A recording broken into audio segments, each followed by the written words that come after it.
The stadium set to host most matches during the 2026 FIFA World Cup features a retractable roof weighing as much as 20 Boeing 737 airplanes.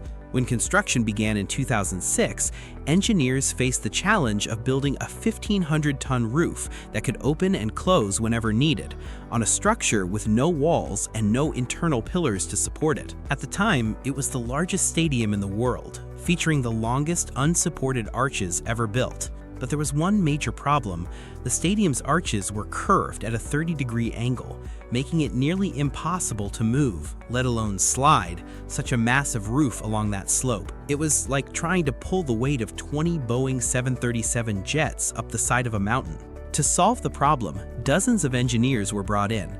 Every possible idea was tested, but one experiment after another failed. In the end, the solution that finally worked came from an idea invented 150 years earlier by someone who had absolutely nothing to do with engineering. One of the most talked about venues for FIFA 2026 is AT&T Stadium in Arlington. Spanning nearly 3 million square feet, the stadium can seat around 80,000 spectators at once. Its interior is so massive that even the Great Pyramid of Giza could fit inside, with room to spare for fans. In 2006, the Dallas Cowboys wanted to build a stadium that could be used not just for football games, but for year-round events as well. But Texas's extreme heat and stormy weather meant the stadium had to be fully indoor and climate-controlled. The challenge was that a roof this massive would normally require countless support pillars, but pillars would block spectators' views of the game.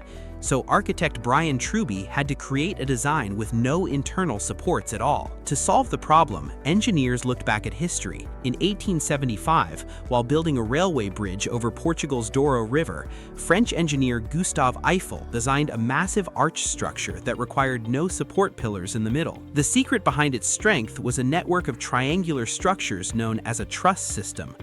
A triangle is one of the few shapes that doesn't easily deform under pressure, allowing the weight to spread evenly across the entire structure. The same concept was used in AT&T Stadium, but on a much larger scale. Two massive steel arches support the entire roof, with the weight distributed across 4 enormous concrete supports.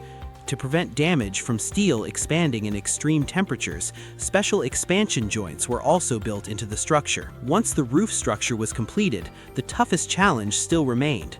How could a 1,500-ton retractable roof actually be moved? Opening and closing such a massive roof on a sloped track was incredibly difficult. Engineers considered using giant winches, but the extra weight and risk of failure made the idea too dangerous. The solution came from a remarkable invention first introduced in 1869.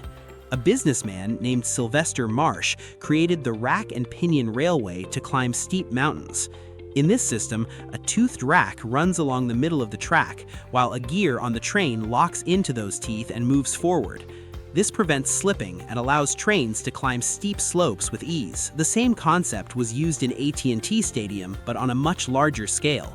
Two massive steel arches support the entire roof, with the weight distributed across 4 enormous concrete supports.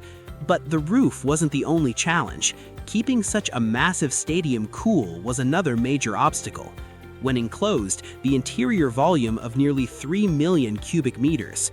To handle this, engineers installed an enormous 11-ton cooling system that pushes cold air downward, keeping the entire stadium comfortable. Another major attraction of the stadium is its gigantic LED screen. When it was built, it was one of the largest video boards in the world. Weighing nearly 600,000 kilograms, the massive screen hangs above the field, designed to be clearly visible from virtually every seat in the stadium. At the 2026 FIFA World Cup, AT&T Stadium will host a total of 9 matches, including a semifinal. Built through a blend of modern engineering, historical ideas, and cutting-edge technology, the stadium proves that sometimes a centuries-old idea can become the solution to one of the future's biggest challenges.